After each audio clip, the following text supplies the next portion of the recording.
Saúde e força pessoal, meu nome é Marcelo Souza. Esse aqui é mais um dos vídeos. Eu nasci há 10 mil anos atrás e é o primeiro vídeo desse tema que estou publicando aqui no YouTube. E vou falar sobre um tema arisco, religião. Porque cada pessoa tem uma percepção de religiosidade, né? E tem doutrinas que acabam se disseminando como religião. E em si eu não vou falar sobre um tema específico, vou tratar de temas mais abstratos. Só que o contexto, o que me levou a esse tema específico.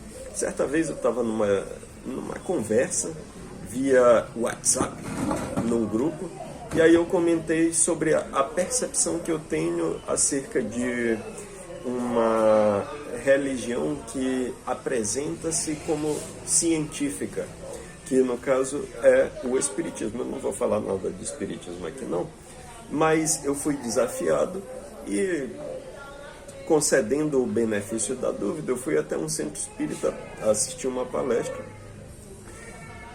algumas vezes já, e acabei confirmando as percepções que eu tinha, que não são relevantes para esse vídeo, e acho que cada um tem que se dedicar aos seus estudos até encontrar a verdade.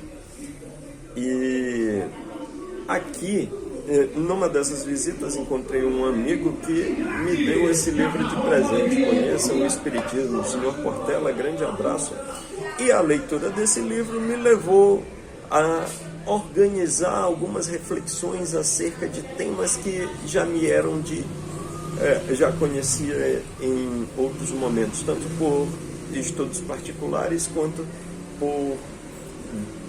pelos lugares que a curiosidade já me levou. E aí eu organizei aqui uns pensamentos e gostaria de compartilhar. O primeiro é sobre Deus. Aí eu vou falar aqui um negócio muito arisco, só que quem tiver paciência de ouvir a justificativa, talvez compreenda aquilo que eu desejo expressar, que é sobre a existência de Deus. Deus existe? Vou colocar uma dualidade aqui, sim e não. Primeiro, que quando a gente trata da existência, a gente sempre tem algumas percepções acerca do que é o existir. A gente pode ter uma questão do material. Se é matéria, a gente pode dizer que existe. Ou pode existir interação entre o material, entre as coisas materiais, que inclusive é o tema de estudo da física, e a gente coloca essas interações a partir de dois termos. Um é força e uma outra percepção é o de energia. Se há interação, se existe interação entre duas coisas, a gente pode dizer que está tendo força, ou é força ou energia que está fazendo com que aquilo ali aconteça. Não, a gente pode dizer que está havendo interação porque a gente percebe a força ou percebe a energia, de alguma maneira. Então, e nem sempre a interação ela precisa ser entre duas coisas em contato. Tipo, a Lua, ela interage com a Terra, só que ela interage com a Terra através da interação gravitacional, que talvez nem seja uma força, seja... Quando a gente vai para outros rumos da física, a gente vai vendo que talvez a gravidade nem exista. Mas isso aí é outra história. E aí, então, nesse sentido, a gente poderia dizer, bem, Deus não é matéria. Se fosse matéria, ele seria criatura, não criador. Então, nesse aspecto, ele não existe. Agora, enquanto interação entre as coisas, a gente pode dizer que as interações que ocorrem também são naturais. Nesse aspecto, como Deus é sobrenatural, então também a gente poderia afirmar que ele não existe. Só que a gente vai para observar por outro aspecto. No caso, um aspecto que é pertencente aos seres humanos e a alguns animais, que é o da simbólica. Não estou dizendo que os animais têm essa percepção simbólica, mas eles têm uma construção que tende ao simbólico. Mas vou explicar aqui a ideia do símbolo.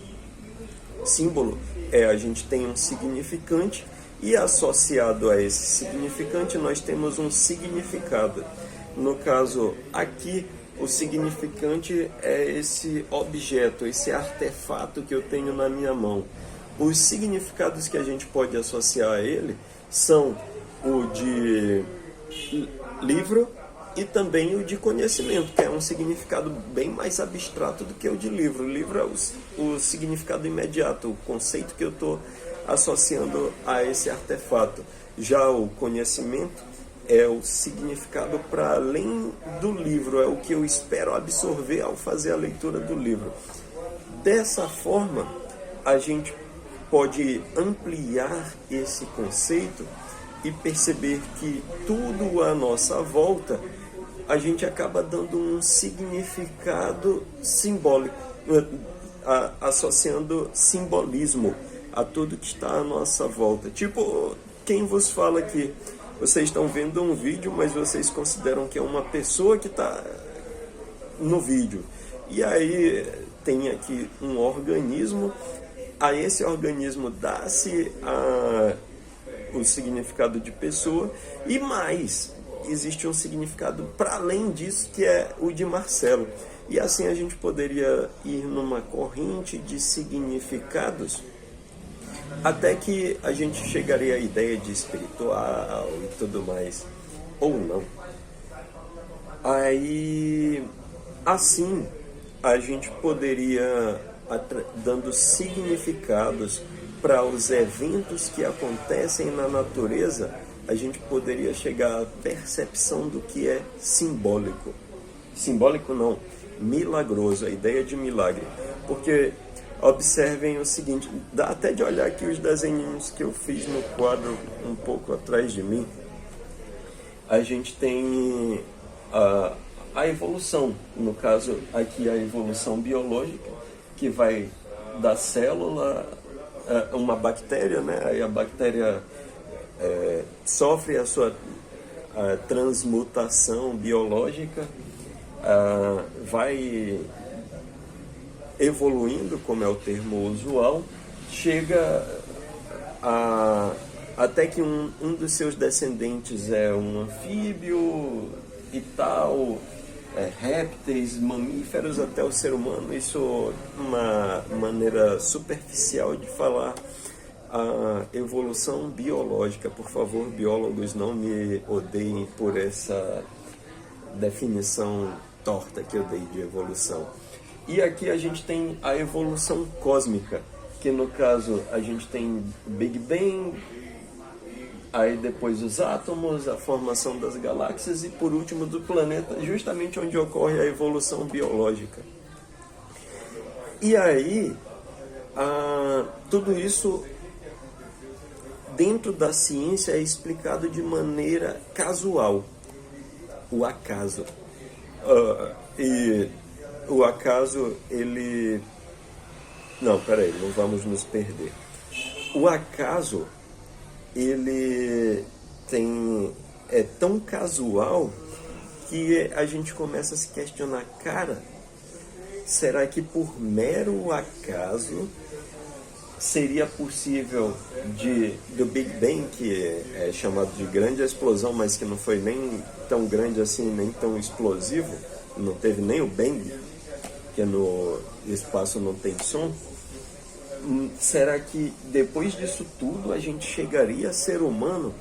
Aí, nessa nossa percepção simbólica de querer dar significado a tudo, ou encontrar uma lógica por trás de todos os fenômenos, a gente começa a se questionar, bem, então é possível que exista uma entidade ordenadora do universo, que de alguma maneira organiza o acaso. E essa é a nossa primeira percepção do que é divino. Primeira percepção do que é divino. Vou até repetir para ficar bonito. Que é justamente a ideia de milagre. Porque esses fenômenos, eles têm uma lógica tão grande de acordo com nossa percepção simbólica da realidade, que deve ter alguma entidade ordenadora. E assim a gente tem essa percepção metafórica de Deus, ou milagrosa do divino. E aí, percepção milagrosa. E aí a gente tem uma outra percepção que inicialmente as minhas informações me levam até Sócrates e depois a São Tomás de Aquino, que é a de que antes do homem tiveram seus ancestrais até a primeira forma de vida. Beleza. Aí isso aconteceu na Terra, só que antes da Terra houve toda a evolução cósmica. E na nossa percepção metafísica de casualidade no universo, ou seja, tudo que há teve uma causa que o precede. E assim a gente vai a precedência de todas as causas até o momento que as coisas passam a existir. Só que no momento em que as coisas passam a existir, se as coisas passam a existir, significa que antes não existia, logo havia nada. E como toda consequência, tudo que há tem uma causa, se as coisas passaram a existir, logo deveria haver em algum passado longínquo uma causa que não foi causada. Ela é a causa primordial de todas as coisas. E aí a gente tem lá, sei lá, acho que é motor original em Aristóteles, e São Tomás de Aquino ele segue essa mesma linha de que tudo tem uma causa originária.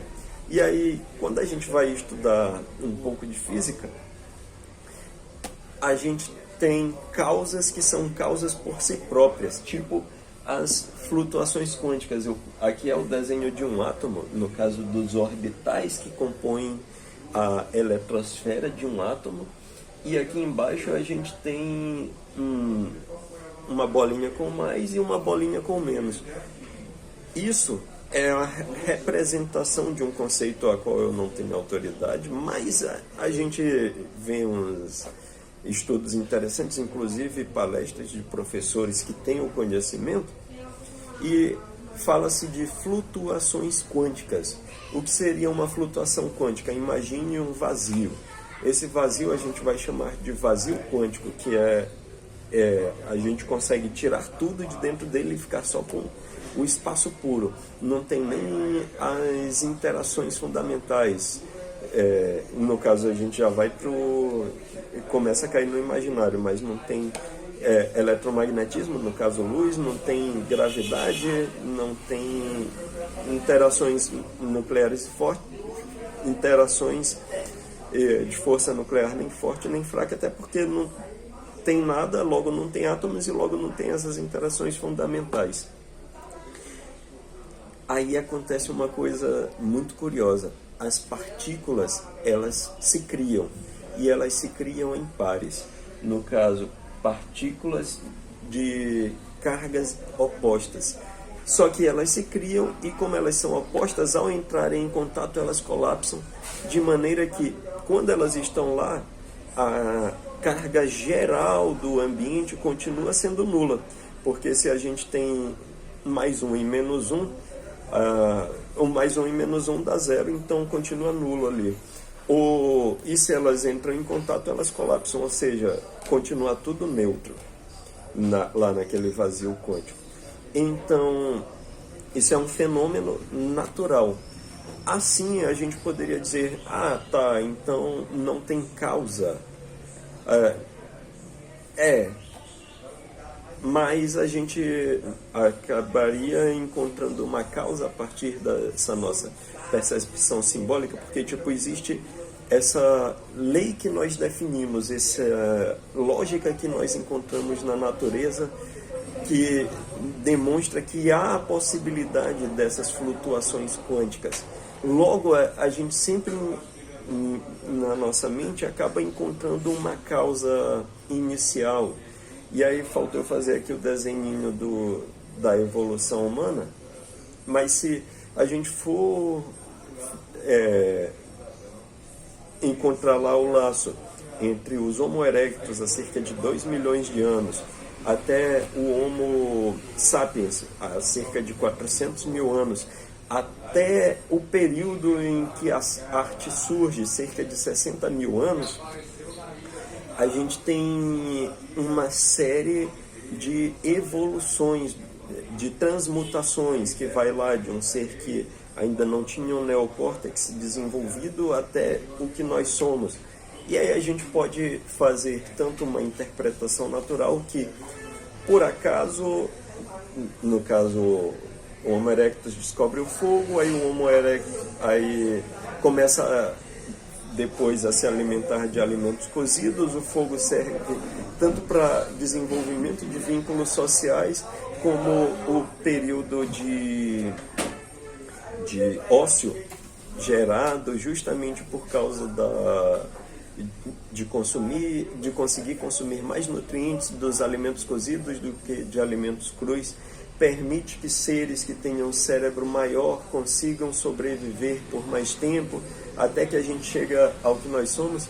A gente também pode dar uma interpretação simbólica, no caso já caindo lá para o rumo do milagre, e dizer que, ao invés de por acaso a gente desenvolver essa região do cérebro que tem a linguagem e que interpreta o mundo de maneira simbólica, a gente pode dizer também que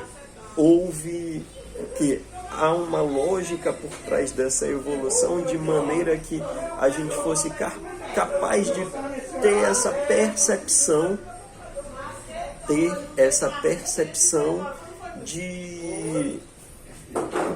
do sublime, do divino, do milagre. Então, da mesma forma que mecanicamente a gente pode dizer que a gente criou Deus, milagrosamente, ou através de um pensamento mágico, a gente pode dizer que Deus nos fez evoluir para que pudesse se revelar a nós. E acho que não dá de negar a segunda possibilidade, embora em meios científicos a ideia mecânica seja o que seja necessário para que o conhecimento científico possa ser desenvolvido. Não é nem conflitante, são simplesmente pensamentos opostos, e uma pessoa pode buscar os dois conhecimentos ou se dedicar a apenas um, e quando a gente se dedica à ideia científica, que é valoroso, a gente acaba desenvolvendo tecnologias para a sociedade, e quando a gente se dedica aos conhecimentos do milagre, a gente vai para temas pode seguir para temas como os teológicos, que tratam das revelações que o homem recebeu, e inclusive existe uma ciência teológica que estuda justamente as revelações. E certo, prosseguindo, eu estou usando aqui o livro como base para o desenvolvimento dessas ideias. Aí a gente começa a tratar da ideia de Deus, né? Eu falei tudo isso sobre o existir de Deus. A gente começa a perceber então que a existência, ela é preferível que a existência ela está associada ao natural e ao metafísico, já que a gente percebe o metafísico interpretando dessa maneira de revelação, um metafísico existe? Aí eu poderia dizer não, porque ele não está na natureza. Ele, inclusive, lá na ideia do motor original, que ele é a causa primeira de todas as coisas, ele tem que estar fora da existência para poder ser a primeira causa. E aí, logo, ele não é guiado nem pelo... Ele não precisa de espaço, nem é guiado pelo tempo, nem está preso ao tempo. O espaço e o tempo existem dentro desse motor original. Mas a gente tem essa percepção, tanto a percepção da revelação, que é uma percepção limitada pela nossa interação com a realidade, e como a realidade ela é presa ao tempo, a gente vai ter essa percepção de Deus dentro das nossas limitações. Como é que eu vou pensar no atemporal? Mas Deus é o atemporal. E aí eu tenho a revelação do que está para além do natural, mas eu consigo descrever essa revelação dentro das minhas limitações de linguagem. E aí, Deus existe através da minha linguagem, mas Ele está para além da existência. E aí a gente usa a ideia do ser, porque Ele não existe, Ele está para além de todas essas coisas, e Ele se revela, só que eu só consigo compreender essa revelação através das minhas... desse teto que eu tenho, que é justamente a minha interação com o meio. E aí a gente vai para outras questões, tipo, Deus é. E aí a gente vai para aí tem aqui pontos, tipo, Deus é imutável. Claro, o que é mutável só é mutável dentro do tempo. Se Deus está para além do tempo, Ele é imutável.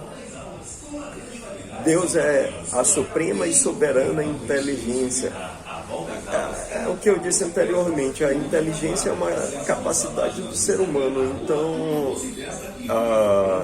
Deus está para além da inteligência, só que a gente tem essa percepção dentro da inteligência. É uma das maneiras de a gente descrever Deus. Deus é imaterial, de fato, e se Ele é imaterial, existe o imaterial, só que Deus está para além da existência do imaterial. Ele é onipotente. E aí a ideia da onipotência, eu vou até fazer aqui uma referência ao livro, que foi esse texto aqui, A Providência Divina. Achei muito massa, porque a providência é uma das outras maneiras que nós temos de perceber Deus. Porque imaginem o seguinte, quando você vai tomar, segura a xícara assim, né? Quando vai tomar aquele cafezinho de manhã, ó que coisa magnífica. Aquele cafezinho foi comprado no supermercado, só que ele teve que ser transportado de uma fazenda. E a fazenda tinha uma plantação de café que precisou sobreviver às intempéries do ambiente. Depois que aquele café foi produzido, ele ainda foi tostado, precisou de sol, chuva, depois foi tostado, precisou do fogo, precisou de quem cultivasse, precisou da inteligência de quem cultivasse e das tecnologias utilizadas para que aquele café, que a planta do café crescesse e tudo mais. Só que antes disso ainda teve toda a questão da evolução das plantas até que tivesse uma planta que produzisse café que fosse saborosa ao palato do ser humano, enquanto tantas outras plantas não são gostosas. E aí a gente vai vendo que a lógica para que o cafezinho esteja à mesa de manhã, e tem que ser, e é justamente um grão e não outro grão de café que está compondo lá aquele pó que você faz o chá para beber, que a gente chega a essa compreensão da providência, que é a solicitude de Deus para com as suas criaturas. Ele está em toda parte, tudo vê, a tudo preside, mesmo as coisas mínimas. É nisto que consiste a ação providencial, ou seja, Deus é aquilo que está fazendo com que tudo siga uma ordem lógica para que a gente possa ter o cafezinho de manhã, ou para que a gente possa respirar e tudo mais. E aí, ele é justo e bom. Eu não colocaria nos termos... Aí a gente vai para aspectos de Deus, né? A justiça, a bondade, a unicidade e a onipotência, onipresença e onisciência. Vamos lá. A questão da onipotência, a gente vai lá para a ideia da providência. Porque todas as coisas acontecem pela sua ação, pela sua ação. Vou colocar nesse termo, embora ele não precise agir, e a natureza segue uma lógica. Ação, a onipotência, todas as coisas acontecem e a gente percebe Deus em todas as coisas acontecendo. A onipresença, se todas as coisas acontecem e a gente percebe Deus no acontecimento de todas as coisas, a gente interpreta também a presença dele, logo ele está presente em tudo. A onisciência segue o mesmo caminho. O fato de ele ser único.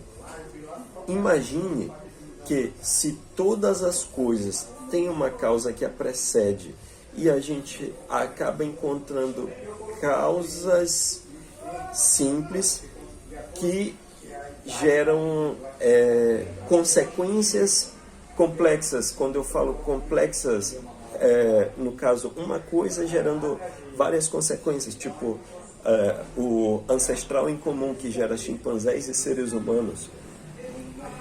E se a gente segue essa lógica para tudo no universo, a gente vai do que a gente tem em direção à causa inicial. E aí a gente pode ter... A causa inicial seria justamente esse divino, através dessa nossa percepção de milagre e de símbolo. A gente vai regredindo até que encontra Deus. Ou,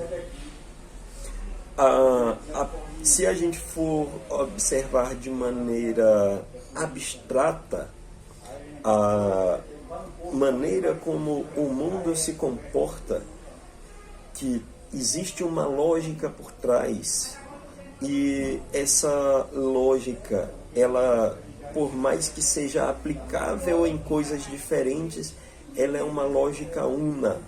E aí a gente começa a fazer as associações. E aí, através dessas associações, a gente vai do plural em direção à unidade. E aí a gente chegaria à conclusão do Deus uno. Embora quando a gente vai para conceitos mais complexos dentro do cristianismo, por exemplo, a gente tem que Deus é uno, mas ele é uma unidade familiar. São três pessoas sendo um único Deus, mas não vou entrar nesse tema porque aí já entra em religião e eu viajo nesse aspecto. E aí, quando a gente fala sobre aspectos de Deus, sem falar mais uma coisa, não teria nem como a gente ter essa compreensão de Deus plena, para além da teologia, da ideia de religião, ou dessa metafísica, essa razão explicada pela razão, como eu tenho feito aqui nesse vídeo, a gente não teria essa percepção plena de Deus, porque como a nossa percepção ela está limitada, tem o teto aqui pelos nossos sentidos e pela nossa interação mental com a realidade à nossa volta. Se Deus está para além disso, a gente não tem essa percepção plena dele.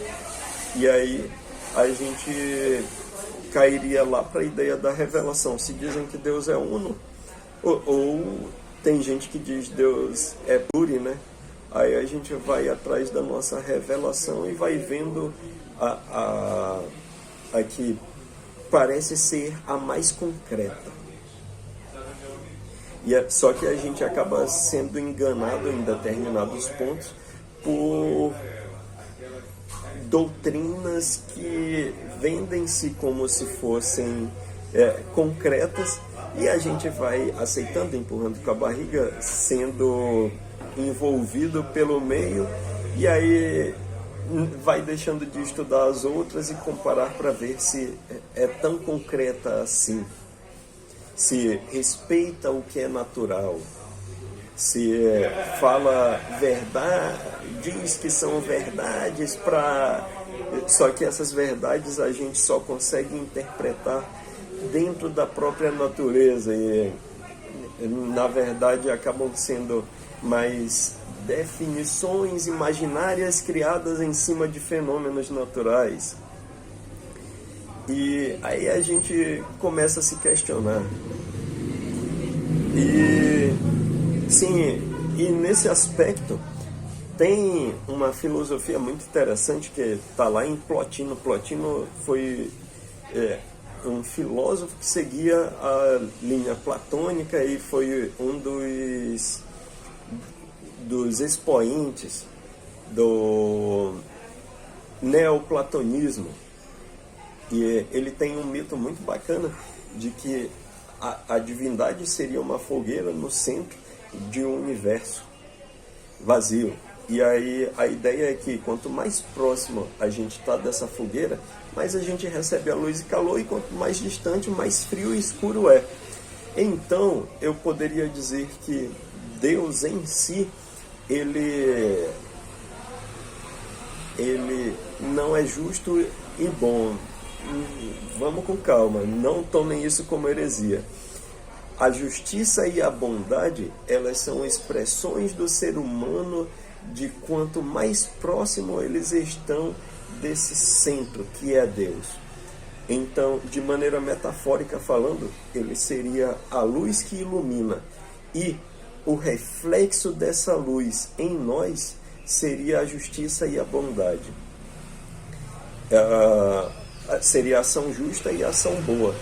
Então, não diria que Deus é justo e bom, eu diria que ele é a plenitude da justiça e da bondade. Vou usar esses termos. Mas o que a gente interpreta como justiça e bondade tem muito a ver com as nossas próprias experiências, cultura e tudo mais. Eu falando igual um sofista aqui. Mas existe a justiça e a bondade de quem está mais próximo de Deus. Por mais mal que um cara seja, ele não quer destruir a vida de pessoas que estão próximas a si. Logo, a gente começa a imaginar que a bondade e a justiça, elas têm um ponto imutável, que é não fazer mal aos outros, ou aquela máxima lá que é presente na maioria das religiões: não faça aos outros aquilo que não gostaria que fosse feito a si, que é a ideia da reflexão de não vou gerar dano aos outros e também não vou gerar dano a mim, vou tentar buscar uma vida mais produtiva, fazer caridade, coisas assim nesse sentido. Então, Deus, ele seria justamente uma dessas manifestações dele, seria o impulso à bondade e à justiça. E Deus é único, a mente paternal. E é isso. E aí, no caso, se a gente seguir essa busca pela revelação, no caso, a busca pela revelação, a gente vai tentar encontrar cada vez mais esse vínculo com o divino. E tem essa questão iniciática de quanto mais a gente desenvolve o vínculo com o divino, mas a gente percebe uma mística, que é a mudança de comportamento. E essa mística acaba comprovando através de inúmeras experiências que são particulares, são práticas objetivas, tanto que várias pessoas em vários lugares diferentes podem realizar a mesma prática. As experiências, elas são de caráter subjetivo, não que elas sejam diferentes de pessoa para pessoa. O negócio é que as pessoas, elas são limitadas a descrever essas suas experiências através da linguagem. E aí eu tentei, assim, e aí a gente acaba percebendo a mística e é um impulso também, tanto para mostrar que não tem por que haver briga entre religião e ciência. A ciência, ela precisa de um determinado tipo de estudo para alcançar um determinado tipo de conhecimento, no caso, conseguir descrever a realidade de determinada forma, mas também não quer dizer que a percepção da revelação esteja errada por causa da ciência, entende? E no caso, a busca da revelação, ela vem e nos faz ter essa experiência com o divino, que é algo prazeroso e extremamente válido a ser seguido. E é isso é só o primeiro capítulo do livro, ainda tem mais coisas para conversar, impulsionado por isso, ainda dá de falar de cristianismo e tudo mais. E é isso, valeu, falou.